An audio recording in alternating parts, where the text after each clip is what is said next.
Dear students, today it's our second module on data abstraction, and today we will discuss about lists, stacks and queues. So what is a list? A list is a collection whose entries are arranged sequentially.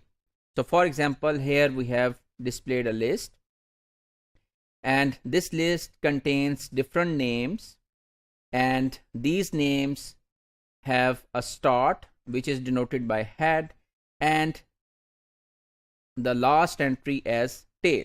So almost any collection of data can be envisioned as a list. For example, music recorded on a CD can be envisioned as a list of sounds. Then you could have guest list, you could have shopping list, for example the products which you are going to shop or which you have already shopped, class enrollment list, your attendance sheet in the classroom, and for example inventory list, the number of products available in a stock.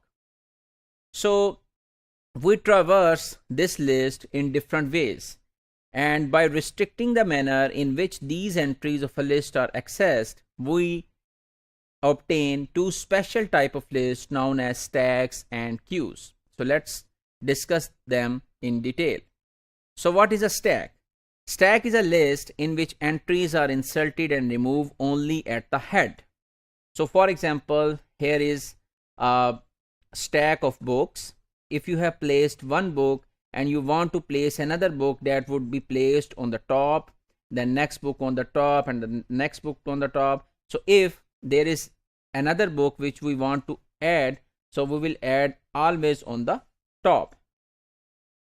So the method pushing is inserting a new entry at the top of the stack, and popping mean removing an entry from the top of the stack. So if we remove one book from the top, that would be called popping, and if we add another book on the top, this would be called pushing. So the head of a stack is called the top, and the tail of the stack is called bottom. And it has many applications, as we studied in one of the previous modules, like it can help us to trace the recursion. If we are doing any kind of backtracking, we are going to implement the stack. The next data structure or data abstraction based on list is queue, which is almost inverse of stacks, in which we have a list in which entries are removed only at the head and new entries are inserted at the tail. So this is called first in first out, and stack was called last in first out. So here we have a queue, and it has many applications. For example, if there is a queue of humans who are getting tickets for example any event, so the person who is at the start of the queue will be going outside of the queue, and the new person arriving in the queue will be placed at the tail.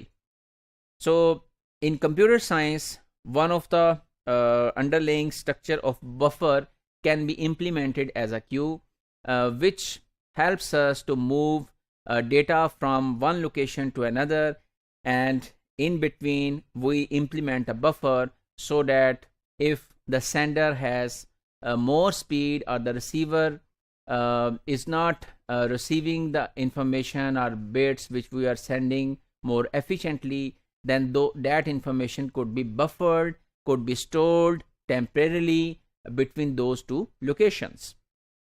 So here we can implement the queue. So let's summarize today's module. We have learned about lists, stacks and queues.